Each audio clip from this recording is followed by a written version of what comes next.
Hi hello வணக்கம் மக்களே, welcome back to my channel. இன்னைக்கு ஒரு சூப்பரான படத்தோட எக்ஸ்பிளனேஷன் தான் பார்க்க போறோம். டைம் இருந்தா அந்த படத்தை கண்டிப்பா பாருங்க. சரி வாங்க, டைம் வேஸ்ட் பண்ணாம நம்ம இந்த கதைக்குள்ள போகலாம். நம்ம படத்தோட ஹீரோன்னு சொல்ல முடியாது, நம்ம படத்தோட மாப்பிள்ளைன்னு சொல்லிடலாம். ஏன்னா இவருக்கு இன்னும் கொஞ்சம் நல்ல கல்யாணம் ஆக போகுது. ஸோ அதனால புது மாப்பிள்ளை தானே, இனிமே மாப்பிள்ளைனே இவரை சொல்லிக்கலாம். மாப்பிள்ளை வந்து சவுதி அரேபியால வேலை பார்த்துட்டு இருக்காரு. இப்ப இவருக்கு பொண்ணு பார்த்து நிச்சயம்லாம் பண்ணிச்சு. இப்ப கல்யாணம் வரப்போகுது. மாப்பிள்ளையோட அம்மா அப்பா போன் அடிச்சு இந்த மாதிரி கல்யாணத்துக்கு காவியா மஹால்னு ஒரு மஹாலை புக் பண்ணிருக்கோம்னு சொன்னோன்னே இந்த பேரை கட்டணும் ஒரு டென்ஷன் ஆகுறாரு. காரணம்னு பாத்தீங்கன்னா அந்த பேர்ல இருக்க பொண்ணை தான் நம்ம மாப்பிள்ளை 5 வருஷத்துக்கு முன்னாடி லவ் பண்ணிருப்பாரு. அந்த பொண்ணுக்கு இப்ப வேற ஒருத்தனோட கல்யாணம் ஆகி குழந்தையெல்லாம் பிறந்துருச்சு. கல்யாணம் வேணான்னு சொல்லிட்டு இருந்தவரை கல்யாணத்துக்கு பேசி பேசி சம்மதிக்க வச்சதே பொண்ணோட அண்ணன் தான். பொண்ணை விட பொண்ணோட அண்ணனோட நல்லா மாப்பிள்ளை க்ளோஸ் ஆயிட்டாரு. இதெல்லாம் ஒரு பக்கம் இருக்க, நம்ம மாப்பிள்ளையோட ஃப்ரெண்டும் மாப்பிள்ளையோட தம்பியும் பத்திரிக்கை அடிச்சுக்கிட்டு இருக்காங்க. சோ பத்திரிக்கையை வந்து முதல்ல நல்ல ஆளுக்கு தான் கொடுக்கணும்னு சொல்லி அண்ணன் சொல்லியிருக்காருன்னு இவங்க 2 பேரும் பேசிட்டு அடிச்சுக்கிட்டு இருக்கப்பே நம்ம ஹீரோட என்ட்ரியை காட்டுறாங்க. நம்ம ஹீரோ தாங்க பொண்ணோட அண்ணன். இப்ப கூட பாருங்க, மாப்பிள்ளை ஹீரோ கிட்ட தான் போன் அடிச்சு பேசிட்டு இருக்காரு. இந்த மாதிரி அம்மா அப்பா மண்டபம் பார்த்திருக்காங்க. மண்டபத்துல என்னோட முன்னாள் காதலியோட பேர் இருக்குன்னு சொல்ல நம்ம ஹீரோ தான் மோட்டிவேட் பண்றாரு. அதெல்லாம் விடுங்க மாப்பிள்ளை அப்படி இப்படின்னு சொல்லிட்டு 2 பேரும் பயங்கர ராசியா இருக்காங்க. அப்படியே சீனை கட் பண்ணா பத்திரிக்கை அடிச்சுட்டு இருந்தாங்க இல்லையா, முதல்ல ராசியான ஆளுக்கு தான் பத்திரிக்கை கொடுக்கணும்னு அண்ணன் சொல்லியிருக்கான்னு சொல்லிட்டு மாப்பிள்ளையோட தம்பி பேசிட்டு இருக்கப்பே அந்த பிரிண்டிங் மிஷினுக்கு டீ கொடுக்க வந்த ஒரு நபர், என்ன கல்யாணமா, நான் ஒரு பத்திரிக்கை எடுத்துக்கிறேன்னு சொல்லிட்டு எடுத்துட்டு போறாரு. என்னடா இது ராசியான ஆளுக்கு கொடுக்கலான்னு பார்த்தா இவன் ஃபர்ஸ்ட் எடுத்துட்டு போறானேன்னு யோசிச்சுட்டு இருக்காங்க. மாப்பிள்ளையோட தம்பியும் மாப்பிள்ளையோட ஃப்ரெண்டும் அந்த பத்திரிக்கை அடிக்கிற ஓனர்கிட்ட கேக்குறாங்க, என்னென்ன இவன் நல்லா ராசியான ஆளான்னு கேட்க, அட ஏன் தம்பி இவன் காலையில முழிச்சா அன்னைக்கு நாளே விளங்காது, இவன்கிட்ட போய் பத்திரிக்கையை முதலா கொடுத்துருக்கீங்கன்னு சொல்ல இங்க அப்படியே சீனை கட் பண்ணா மாப்பிள்ளையோட அம்மா அப்பா கல்யாணம் நல்லபடியா நடக்குமான்னு சொல்லி ஜாதகம் பார்த்துக்கிட்டு இருக்காங்க. அப்ப அந்த சைடா ஒரு வண்டி வேகமா போகுது. அதை பார்த்து அந்த ஜோசியர், இந்த வண்டி என்ன ஸ்பீட்ல போகுதோ அதே மாதிரி ஸ்மூத்தா அந்த கல்யாணமும் நடந்து முடியும்னு சொல்லிட்டு அப்படியே சீனை கட் பண்ணி அந்த வண்டியை காட்டினா அது எப்படி ஆக்சிடென்ட் ஆகி நிக்குது பாருங்க. இந்த கல்யாணத்துல என்னென்ன பிரச்சனை வரப்போகுதோ தெரியல. சீனை கட் பண்ணா நம்ம ஹீரோவை காட்டுறாங்க. ஹீரோ வந்து அவரோட தங்கச்சிக்கு போன் பண்ணி, நீ வீட்டுல என்ன பண்ணிட்டு இருக்க, மாப்பிள்ளைக்கு போன் பண்ணி பேச, அவருக்கு கம்பெனி கொடுன்னு சொல்ல சரி நான் சொல்லிட்டு இந்த கல்யாண பொண்ணும் மாப்பிள்ளைக்கு போன் அடிச்சு பேசிட்டு இருக்கா. இன்னொரு பக்கம் நம்ம ஹீரோட அம்மா அப்பாவை காட்டுறாங்க. ஹீரோக்கு ஆல்ரெடி கல்யாணம் ஆகி ஒரு குழந்தையும் இருக்குங்க. என்ன பிரச்சனைன்னு தெரியல, ஏதோ மொட்டை கடுதாசி ஒண்ணு வீட்டுக்கு வந்திருக்கோம். அதுல இருந்து உங்க 2 பேருக்குள்ள பயங்கர பிரச்சனையாகி இப்போ வந்து நம்ம ஹீரோயின் குழந்தையோட அவங்க அம்மா அப்பா வீட்டுல இருக்காங்க. சோ கல்யாணத்துக்கு அவளையும் கூப்பிடணும், இல்லைன்னா வர சொந்தக்காரவங்க என்னாச்சுன்னு கேட்பாங்கன்னு சொல்லிட்டு நம்ம ஹீரோட அம்மா அப்பா பேசிட்டு இருக்காங்க.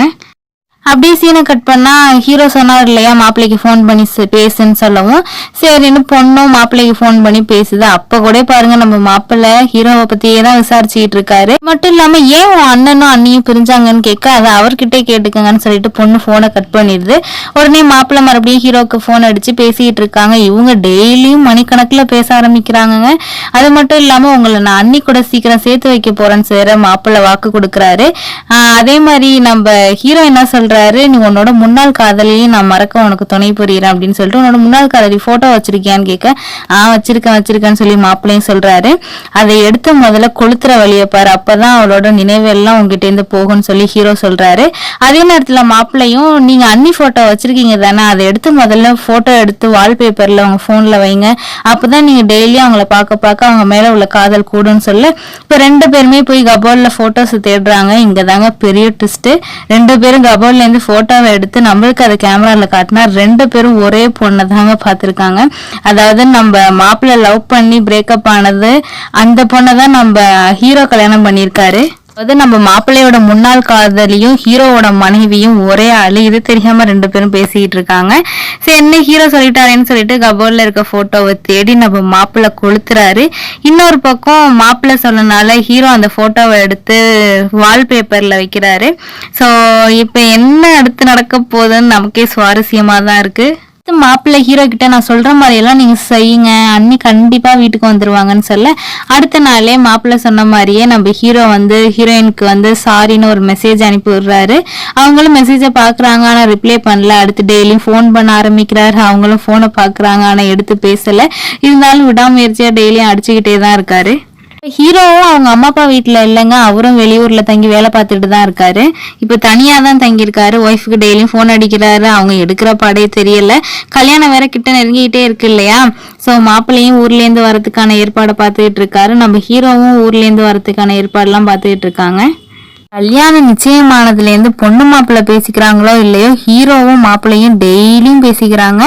அதுக்கப்புறம் ஊர்ல இருந்து மாப்பிள்ளை கிளம்பி வரப்போறாரு இல்லையா, அன்னைக்கு என்ன கலர் பிடிக்கும்னு சொல்லுங்க, நான் சாரி அந்த கலர்ல எடுக்கிறேன்னு சொல்லி கேட்க, நம்ம ஹீரோவும் அந்த கலர் பேர் தெரியலன்னு சொல்லி அந்த அவரோட ஆபீஸ்ல நிறைய கலர் ஷேட்லாம் இருக்கும், அதெல்லாம் தடவி பார்த்துக்கிட்டே வந்து இந்த கலர் தான் பிடிக்கும் டச் பண்ற நேரத்துல கரெக்டா அதே கலர்ல நம்ம மாப்பிள்ளையும் ஒரு சாரி எடுக்கிறாரு. நீங்க கலர்லாம் ஒன்றும் சொல்ல வேணாம், நான் ஒரு சாரி செலக்ட் பண்ணிட்டேன், இந்த சாரி கண்டிப்பா அன்னைக்கு பிடிக்கும்னு சொல்லி எடுத்துடுறாரு. அடுத்த மாப்பிள்ளையும் வீட்டுக்கு வந்துடுறாரு. வீட்டுக்கு வந்தோடனே மாப்பிள்ளையோட அம்மா அப்பா தம்பி எல்லாரும் நமக்கு என்ன வாங்கிட்டு வந்திருக்கான்னு சொல்லி எல்லாம் பாத்துக்கிட்டு இருக்காங்க. ஒரு ஐபோன் வாங்கியிருக்காரு. தம்பி என்ன நினைக்கிறாருன்னா, அண்ணன் நமக்கு தான் வாங்கிட்டு வந்திருக்காரு போலன்னு எடுத்து கையில வச்சுக்கிட்டா, டே இதை குடுறா அப்படின்னு சொல்லிட்டு, நான் ஹீரோக்காக வாங்கிட்டு வந்திருக்கேன்னு சொல்லிட்டு மாப்பிள்ளை எல்லாத்தையும் எடுத்துட்டு போறாரு. சோ இப்ப ஊர்ல இருந்து வந்தாச்சு இல்லையா, அடுத்த நேரம் எங்க பொண்ணை பார்க்க தான் மாப்பிள்ளை கிளம்புறாரு. பொண்ணை போய் பார்த்து பேசுறப்ப கூட பாருங்க, ஃபுல்லா பொண்ணோட அண்ணனை பத்தி, அதாவது ஹீரோவை பத்தியே தான் பேசிட்டு இருக்காரு. நான் காலைல உங்க அண்ணனுக்கு போன் அடிச்சேன், அவரும் கிளம்பிட்டாரான், ட்ரெயின்ல வந்துட்டு இருக்கேன்னு சொன்னாருன்னு சொல்லி பேசிட்டு இருக்கப்ப, உங்க அண்ணன் மாதிரி வேற யாரும் வரவே முடியாது, சோ ஸ்வீட் தெரியுமா அப்படிலாம் பேசுறப்ப, நீங்க வேற எங்க அண்ணன் பயங்கர கோவக்காரவங்க, நீங்க தான் ஒரு நல்லவர்னு சொல்றீங்கன்னு சொல்ல அப்படியே சீனை கட் பண்ணி ட்ரெயின்ல வந்துட்டு இருக்க ஹீரோவை காட்டுறாங்க. ஹீரோ பயங்கர டென்ஷன் பார்ட்டி போல ட்ரெயின்ல கூட ஒரு பிரச்சனை பண்ணிட்டு இருக்காரு. சரி ஜங்ஷன்ல இருந்து இறங்கி அது சும்மா நிக்கிறாருன்னு பார்த்தா அங்கேயும் 4-5 பேரோட வாக்குவாதத்துல ஈடுபட்டு இருக்காரு. ஜங்ஷன்ல இருந்து ஹீரோவை அழைச்சிட்டு போறதுக்காக ஹீரோட அம்மா அப்பா கார்ல வந்திருக்காங்க. என்ன ஒரு கார்ல தான் வந்திருக்கீங்க, இன்னொரு கார் எங்கன்னு கேட்க, ஏன்ப்பா இன்னொரு கார்னு கேட்க, நேரம் என்னோட மனைவியோட வீட்டுக்கு போய் அவளையும் அழைச்சிட்டு வந்துடலான்னு சொல்லிட்டு இன்னொரு காரையும் பிடிச்சி மொத்த ஃபேமிலியும் நம்ம ஹீரோனோட வீட்டுக்கு போறாங்க. ஹீரோனோட அப்பா டாக்டர் போல வீட்டுக்கு முன்னாடியே அந்த போர்டு வச்சிருக்காங்க. ஹீரோ ஏர்பேட காதுல மாட்டிக்கிட்டு நம்ம மாப்பிள்ளை கிட்ட பேசிக்கிட்டே தான் போறாரு. மாப்பிள்ளை சொல்ல எல்லாத்தையும் பண்றாரு. டெக்கிங் பண்ணுங்கன்னு சொல்றாரு. அடுத்து போய் பொண்ணோட அப்பா கிட்ட எப்படி பேசணும்னு சொல்றாரு. அதே நேரத்துல ஹீரோட ஒய்ஃபும் குழந்தையோட இறங்கி வரப்ப எப்படிலாம் பேசணும்னு சொல்லி அவர் பேச இவரும் பேசி ஒய்ஃப்கிட்ட சாரி கேட்டு கரெக்ட் பண்ணி இப்போ ஃபேமிலியை அழைச்சிட்டு வீட்டுக்கு வந்துட்டு இருக்காரு.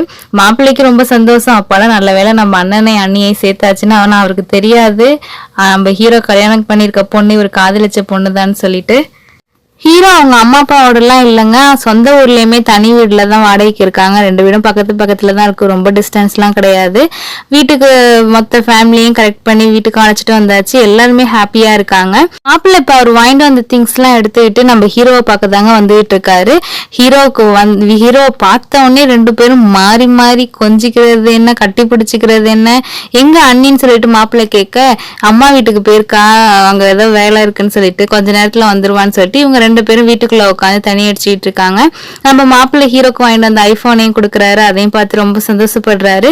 அதுக்கப்புறம் ஹீரோட முன்னாள் காதலியை பத்தி ஹீரோ திட்டிக்கிட்டே இருக்காரு. உன்னை விட்டுட்டு போனவன் நல்லாவே இருக்க மாட்டான்னு சொல்லிட்டு, ஆனா அந்த பொண்ணை தான் இவரு கல்யாணம் பண்ணிருக்காருன்னு இன்னும் தெரியல. இவங்க பேசிக்கிட்டே இருக்கப்ப ஹீரோயினும் உள்ள வராங்க. உள்ள வந்து மாப்பிள்ளைய பார்த்தோன்னே இவங்களுக்கு பயங்கர ஷாக்கு. அதே ஷாக்ல தான் மாப்பிள்ளையும் இருக்காரு. இவங்க 2 பேருக்கும் மட்டும்தாங்க இந்த விஷயம் தெரியும், வேற யாருக்குமே தெரியாது. ஹீரோக்கும் ஒன்றும் தெரியல, அவர் கேஷுவலா இருக்காரு. ஹீரோவோட ஒய்ஃபு பார்த்த உடனே மாப்பிள்ளை இங்கேருந்து கிளம்புறதுலே தான் இருக்காரு. என்ன அதுக்குள்ள கிளம்புற நீனு, அன்னிக்காக சாரீலாம் வாங்கிட்டு வந்தேன்னு சொன்ன, சாரியை கொடுன்னு சொல்ல இவரும் டக்குன்னு கையில சாரியை கொடுத்துட்டு துண்டக்கான துணியை காண அங்கேருந்து எஸ்கேப் ஆகி ஓடிடுறாரு. வீட்டுக்கு போனோன்னா அவரோட தம்பியையும் ஃப்ரெண்டையும் போட்டு அடின்னு அடிக்கிறாரு. என்னடா நீங்க பேக்ரவுண்ட் செக் பண்ணிருக்கீங்க, என்னோட முன்னாள் காதலி அங்கதான்டா இருக்கா அப்படின்னு சொல்ல, நாங்க வீட்டுல போய் பேக்ரவுண்ட் செக் பண்றப்ப அந்த பொண்ணு அங்க இல்ல, அதுக்கு நாங்க என்ன பண்றதுன்னு சொல்லிட்டு இருக்காங்க. இங்க இதே நேரத்துல ஹீரோயினும் பயங்கர கவலையோட இருக்காங்க. அவங்க அம்மாக்கு போன் பண்ணி இதெல்லாம் நடந்துச்சுன்னு சொல்லிட்டு இருக்காங்க. ஒருவேளை பிளான் பண்ணி தான் அவன் இதெல்லாம் பண்ணிட்டு இருக்கானோன்னு ஹீரோயினோட அம்மா பேசிட்டு இருக்காங்க. அடுத்த நாள் காலையிலே மாப்பிள்ளை ஃபுல்லா தண்ணியை போட்டுட்டு நம்ம ஹீரோக்கு ஃபோன் பண்ணி எனக்கு இந்த கல்யாணம் வேணான்னு சொல்றாரு. ஆனா நம்ம ஹீரோ இதை கேஷுவலா எடுத்துக்கிறாரு. நீங்க இன்னும் உங்க முன்னாள் காதலியை மறக்கல, எனக்கு தெரியும் மாப்பிள்ளை நீங்க இந்த மாதிரி வேணான்னு சொல்லுவீங்கன்னு, அதெல்லாம் போக போக சரியாயிரும்னு சொல்லிட்டு சீரியஸாவே எடுத்துக்கல. அதே மாதிரி நம்ம ஹீரோயின்மே ஹீரோ கிட்ட வந்து அவர் தான் கல்யாணம் வேணான்னு சொல்றாருல, நீங்க ஏன் இப்படி பண்றீங்கன்னு சொல்ல, அதெல்லாம் இல்ல உனக்கு தெரியாது நீ போன்னு சொல்லி திட்டி அனுப்பி விட்டுறாரு. நம்ம மாப்பிள்ளையும் சரி ஹீரோட ஒய்ஃபும் கல்யாணத்தை நிறுத்த தான் பிளான் போடுறாங்க.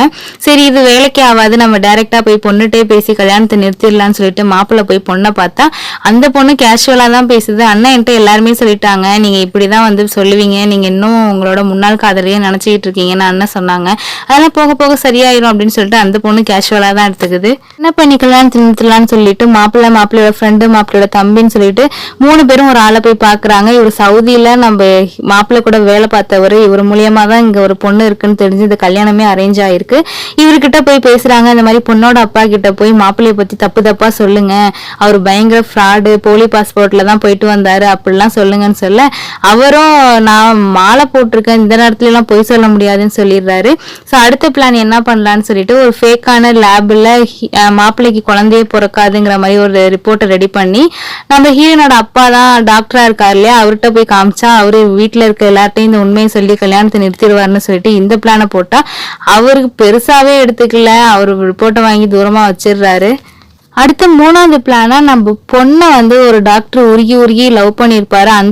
அந்த டாக்டர்கிட்ட போய் இந்த மாதிரி நீங்க காதலிச்ச பொண்ணுக்கு கல்யாணம் நடக்க போகுது, நீங்க போய் ஏதாவது பிரச்சனை பண்ணி அந்த கல்யாணத்தை நிறுத்துங்கன்னு சொல்ல, ஐயோ கல்யாணத்தை நிறுத்தி அவளை கல்யாணம் பண்ணிக்கிற அளவுக்குலாம் ஒன்றும் ஒர்த்து இல்லை ப்ரோன்னு சொல்லிடுறாரு.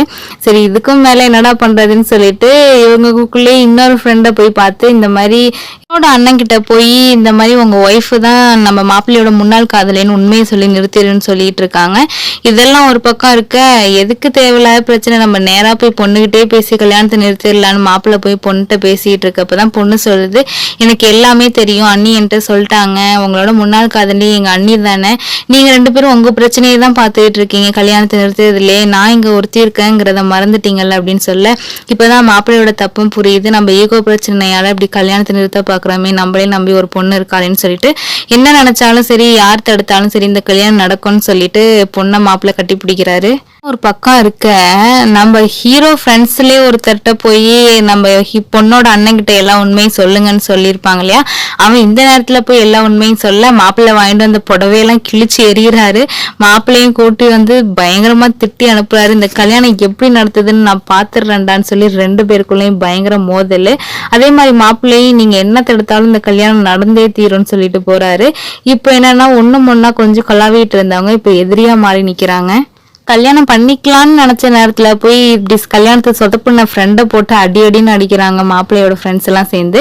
இப்பதான் ஹீரோக்கு உண்மையெல்லாம் தெரிஞ்சிருச்சு இல்லையா, அந்த கல்யாணத்தை நடத்த விடக்கூடாதுன்னே சொல்லிட்டு போய் அவங்க அம்மா அப்பா கிட்ட இந்த கல்யாணம் வேணாம், மாப்பிள்ளை சரியில்லை அது சரியில்லைன்னு சொல்ல, அம்மாவும் இது மாதிரி தாண்டா என் கல்யாணத்துலயும் அண்ணனுங்க வந்து இந்த மாதிரி பிரச்சனை பண்ணாங்க, இப்ப நீ அந்த மாதிரி பண்றியா அப்படின்னு சொல்லிட்டு அவங்க பெருசாவே எடுத்துக்கல. சரி டைரக்டா தங்கச்சியை பத்தியே பேசிடலான்னு சொல்லிட்டு, மாப்பிள்ளை குடிப்பான், உனக்கு சரிப்பட்டு வர மாட்டான், வேணான்னு சொல்ல, பரவாயில்ல நான் அட்ஜஸ்ட் பண்ணிக்கிறேன்னு சொல்லுது பொண்ணு. ஹீரோக்கு என்ன பண்றதுன்னே தெரியல, எப்படி இந்த கல்யாணத்தை நிறுத்துறதுன்னு தெரியல. அப்படியே எங்க சீனை கட் பண்ணா மாப்பிள்ளையை காட்டுறாங்க. ஹீரோ அடிச்ச அடியில மூஞ்செல்லாம் வீங்கி இருக்கும், அதை மறைக்கிறதுக்காக போய் ஃபேஷியல் பண்ணிட்டு இருக்காரு. ஃபேஷியல் பண்ணிட்டு வீட்டுல போய் ரெஸ்ட் எடுத்துக்கிட்டு இருந்தா ஒருத்தர் மாலை போட்டிருந்தாரு இல்லையா, இந்த மாதிரி என்னை பத்தி தப்பா பொண்ணோட அப்பா கிட்ட சொல்லி கல்யாணத்தை நிறுத்துங்கன்னு சொல்லிட்டு அவரு இப்ப பழனிக்கு போய் மாலையை கழட்டிட்டு வந்து பஞ்சாமிர்தம் கொடுத்துட்டு இருக்காரு. கொடுத்துட்டு அவங்களுக்கு ஒரு குட் நியூஸும் சொல்ல போறேன், நீங்க வந்து எப்படியாவது இந்த கல்யாணத்தை நிறுத்த சொல்லி சொன்னீங்கல்ல, நான் மலைக்கு போயிட்டு வந்தோன்னா நேரா பொண்ணோட அப்பாவை பார்த்து உங்களை பத்தி தப்பா சொல்லிட்டு வந்துட்டேன்னு சொல்ல, இவங்களுக்கு பெரிய ஷாக்கு, என்னடா இது நம்ம கல்யாணத்தை நடத்தலான்னு பார்த்தா இப்ப இப்படி சொதப்புதேன்னு சொல்லிட்டு இருக்க. மாப்பிள்ளைக்கு குழந்தை பிறக்காதுன்னு சொல்லிட்டு ஒரு ஃபேக் ரிப்போர்ட் ரெடி பண்ணி ஹீரோயினோட அப்பாவோட மெடிக்கல் ஷாப்ல கொடுத்துட்டு வந்தாங்க இல்லையா, அந்த கிளினிக்ல அங்க ஹீரோ பேசிட்டு இருக்கப்பதான் இந்த உண்மை தெரிய வருது. அந்த ரிப்போர்ட்டை இவர் பார்த்துட்டு இது போதும் எனக்குன்னு சொல்லிட்டு ரிப்போர்ட் எடுத்துட்டு நேரா அவங்க அப்பா கிட்ட ஹீரோ ஓடுறாரு. அதே நேரத்துல மாப்பிள்ளையுமே நம்ம பொண்ணோட அப்பாவை பார்க்க வந்திருப்பாரு. உடனே மாப்பிள்ளை கிட்ட வந்து பொண்ணோட அப்பா கேக்குறாரு, என்ன தம்பி உன் கூட வேலை பார்க்கறவன் உன்னை பத்தி தப்பா சொல்றான், ஏதோ மனநலம் பாதிக்கப்பட்டுருச்சா என்னன்னு கேட்க, இதுதான் சாக்குன்னு அந்த பாயிண்ட புடிச்சுக்கிறாரு மாப்பிள்ளை. ஆமா அவனுக்கு கொஞ்ச நாளா மூளை சரியில்லாம போச்சு, இந்த மாதிரிதான் எல்லாத்தையும் உளறிட்டு இருக்கான்னு சொல்லி சமாளிச்சிடுறாரு. கரெக்டா அந்த நேரத்துல ஹீரோ அந்த ரிப்போர்ட்டை எடுத்துட்டு வந்து பொண்ணோட அப்பா கிட்ட காட்ட, அப்பயே நம்ம மாப்பிள்ளைக்கு ஒரு ஐடியா கிடைச்சிருச்சு. ஆனா இந்த ரிப்போர்ட்டை ரெடி பண்ணதே அவரு தானே, இப்படி ஒரு கிளினிக்கே இந்த ஊர்ல இல்ல, வேணா கான்டாக்ட் நம்பர் பாருங்க 7 நம்பர் தான் இருக்கு, இது ஒரு ஃபேக் ரிப்போர்ட்னு சொல்ல, நம்ம பொண்ணோட அப்பாவை டென்ஷன் ஆகி ஏன்டா கல்யாணத்தை நிறுத்துறதுக்காக நீ இந்த அளவு போவியாடான்னு சொல்லிட்டு ஹீரோவை திட்டி அனுப்பி விட்டுறாரு. வந்த பிரச்சனையெல்லாம் நல்லபடியாவே மாப்பிள்ளை சமாளிச்சுட்டு வராரு. இப்ப அடுத்த பிரச்சனை என்னன்னு பாத்தீங்கன்னா, பொண்ணை ஒரு டாக்டர் லவ் பண்ணிருப்பாருன்னு சொன்னோம் இல்லையா, ஜோசியர் மாதிரி மாறு விஷயத்துல இந்த வீட்டுல இந்த கல்யாணம் நடந்தா கண்டிப்பா ஒரு சாவு விழுன்னு சொல்ல, இதையும் பொண்ணோட அப்பா கண்டுபிடிச்சிடுறாரு. யாரா நீ மாறு வேஷம் போட்டு பிரச்சனை பண்றதுன்னு சொல்லிட்டு. சோ எல்லாமே நம்ம மாப்பிள்ளைக்கு சாதகமா தான் நடந்துட்டு இருக்கு. கல்யாண நாளும் நெருங்கிருச்சு. வீட்டுல எல்லாம் ஆட்டம் பாட்டம்னு இருக்காங்க. ஹீரோக்கு இந்த கல்யாணம் நடக்கவே கூடாதுன்னு நினைக்கிறாரு. அதனால இவங்க ஃபேமிலி கூட பேசாம இருந்த ஒரு எதிரி கிட்ட இந்த மாதிரி நீங்க எப்படியாவது இந்த கல்யாணத்துக்கு இந்த கல்யாணத்தை நிறுத்தணும்னு சொல்லி பேசிட்டு இருக்காரு ஹீரோ. இன்னொரு பக்கம் வீட்டுல ஆட்டம் பாட்டம்னு சொல்லிட்டு ஜேன்னு கல்யாண வரவேற்பு நடந்துகிட்டு இருக்கு. அப்ப பாருங்க, நம்ம மாப்பிள்ளைக்கு இன்னொரு சோதனை வந்திருக்கு. நம்ம மாப்பிள்ளை கூட ஸ்கூல் ஃப்ரெண்ட் ஒருத்தர் அவர் கல்யாணத்துல போய் இந்த மாப்பிள்ளை பிரச்சனை பண்ணிருப்பாரு போல. அதுக்கு பழிக்கு பழி வாங்குறேன்னு சொல்லிட்டு உன் கல்யாணத்தை நான் நிறுத்தாம போக மாட்டேன்டான்னு சொல்லிட்டு யோகி பாபா ஆளுங்களோட இறங்கியிருக்காரு. இவருக்கு பக்கு பக்குன்னு இருக்கு. எப்படியாவது இந்த கல்யாணத்தை நல்லபடியா நடத்தி முடிச்சிடணும்ப்பான்னு சொல்லிட்டு கல்யாணம் கோயில்ல தான் வச்சிருப்பாங்க. அந்த கோயில் பேர் மறந்துருச்சுங்க, நல்ல ஃபேமஸான கோயில். ஸோ காலைல பொண்ணு வீட்லயும் சரி மாப்பிள்ளை வீட்லயும் சரி கிளம்பி எல்லாரும் கோயிலுக்கு வந்துட்டாங்க. அந்த கோயில்ல இன்னைக்கு 101 கல்யாணமா. இவங்களுக்கு எத்தனாவது டோக்கன் பாத்தீங்கன்னா 74வது டோக்கன். பயங்கர கூட்டம். எல்லாம் அவங்க டோக்கன் நம்பர் வரதுக்காக வெயிட் பண்ணிட்டு இருக்காங்க. அதே மாதிரி மாப்பிள்ளையோட கல்யாணத்தை நிறுத்தணும்னு நினைக்கிறோம் மொத்த கேங்குமே வந்திருக்கு. எப்படியாவது கல்யாணத்தை நிறுத்திடலான்னு சொல்லிட்டு யோகி பாபு வந்தார் இல்லையா, அவர் நம்ம மாப்பிள்ளை முன்னாடி ஹீரோயினை லவ் பண்ணிட்டு இருந்த விஷயம் தெரிஞ்சு ஹீரோயினை தான் கல்யாணம் பண்ணிக்க போறாங்கன்னு தப்பா நினைச்சு ஹீரோயினை கடத்தி வச்சிருப்பான். கடைசியில பொண்ணு வேற, இது பொண்ணோட அண்ணன் ஒய்ஃப்னு லேட்டா தான் அவருக்கு தெரியுது. அடுத்து வேற என்ன பிளான் பண்ணலான்னு பார்த்தா தாலியை திருடிடுவோன்னு சொல்லிட்டு ஒரு கேங்க தாலியை திருடிடுது. இவங்க டோக்கன் நம்பரும் வந்துருச்சு. பொண்ணு மாப்பிள்ளையும் உள்ள கூப்பிடுறாங்க. அந்த நேரத்துல யோகி பாபு தாலி எடுத்து வச்சுட்டு விளையாண்டுட்டு இருக்க, அதை புடுங்குறேன்னு சொல்லிட்டு நிறைய டீம் முயற்சி பண்ணி அது போய் அந்த ட்ரோலிங் கேமரா இருக்கு இல்லைங்க, அந்த கேமரால மாட்டிக்குது. கேமரா கண்ட்ரோலும் வேற ஒர்க் ஆக மாட்டுது. கட்டுப்பாட்டுல இருந்து கண்ணாப்பின்னான்னு போக ஆரம்பிக்குது. இந்த நேரத்துல ஹீரோ கிட்ட ஹீரோயினோட அப்பா போய் நாங்க ஒண்ணு என் பொண்ணு லவ் பண்ணதை மறைச்செல்லாம் கல்யாணம் பண்ணி வைக்கல, எல்லாத்தையுமே உங்க வீட்டுல தெளிவா சொல்லிதான் கல்யாணம் பண்ணி வச்சோம் அப்படின்னு சொல்ல அவரோட தப்ப உணர்ந்து நம்ம ஏன் இந்த மாதிரி பிரச்சனை பண்ணிட்டு இருக்கோம், நம்ம தங்கச்சி வாழ்க்கையை கெடுக்க பாக்கணுமேன்னு சொல்லிட்டு இவரும் மனசு மாறி எப்படியாவது இந்த கல்யாணத்தை நடத்தணுங்கிற முடிவுக்கு வந்துடுறாரு ஹீரோ. இந்த கல்யாணத்தை தடுக்கணும்னு நினைக்கிற எல்லாரையும் போட்டு அடி அடின்னு அடிச்சுக்கிட்டு இருக்காரு. இன்னொரு பக்கம் தாலி வேற அந்த ட்ரோலிங் கேமரால மாட்டிக்கிச்சு இல்லையா, அது நேரா கரெக்டா பொண்ணு மாப்பிள்ளை எங்க இருக்காங்களோ அங்கே போய் லேண்ட் ஆகுது. ரிமோட் கண்ட்ரோல் எதுவுமே இல்லாம எல்லாருக்கும் பயங்கர ஷாக்கிங்க. சரி கைக்கு தாலி வந்தா போதுண்டா சாமின்னு சொல்லிட்டு டக்குன்னு மாப்பிள்ளை தாலியை கட்டிட்டு துளசி மாலையை மாத்திக்கிறாங்க. கல்யாணம் நல்லபடியா முடிஞ்சிருது. எல்லாரும் சந்தோஷமா பொண்ணு மாப்பிள்ளைய பாத்துட்டு இருக்கு. அப்பதாங்க ஹீரோ ஒன்னு நோட் பண்றாரு. அந்த ட்ரோலிங் கேமரா இருக்கு இல்லையா, அந்த கேமரா நேரா அந்த கோயில் சந்நிதிக்குள்ள போய் மறையுது. சோ இந்த கல்யாணம் நடக்கணும்னு ஆல்ரெடி எழுதப்பட்டிருக்கதை யாராலையும் மாத்த முடியாது, கடவுளே நடத்தி வச்சிருக்காருன்னு சொல்லிட்டு ஹீரோ ஆச்சரியமா பார்த்துட்டு இருக்காரு. அப்புறம் அவரோட ஒய்ஃப்கையும் பார்த்து இது வரைக்கும் நடந்த எல்லாத்துக்கும் சாரி என்னை மன்னிச்சிருன்னு சொல்லி ஒய்ஃப் கூடயும் நல்லா சந்தோஷமா சேர்ந்துடுறாரு. அப்புறம் என்னங்க, எந்த பிரச்சனையும் இல்லாம மொத்த குடும்பமும் சந்தோஷமா இருக்காங்க. இதோட இந்த படமும் முடியுது. என்னோட எக்ஸ்பிளனேஷன் பிடிச்சிருந்துச்சுன்னா நம்ம சேனலை மறக்காம சப்ஸ்கிரைப் பண்ணிடுங்க ஃப்ரெண்ட்ஸ். டிஸ்கிரிப்ஷன்ல என்னோட இன்னொரு சேனலோட லிங்க்கும் கொடுத்துருக்கேன். அந்த சேனலையும் மறக்காம சப்ஸ்கிரைப் பண்ணிடுங்க. தேங்க்யூ.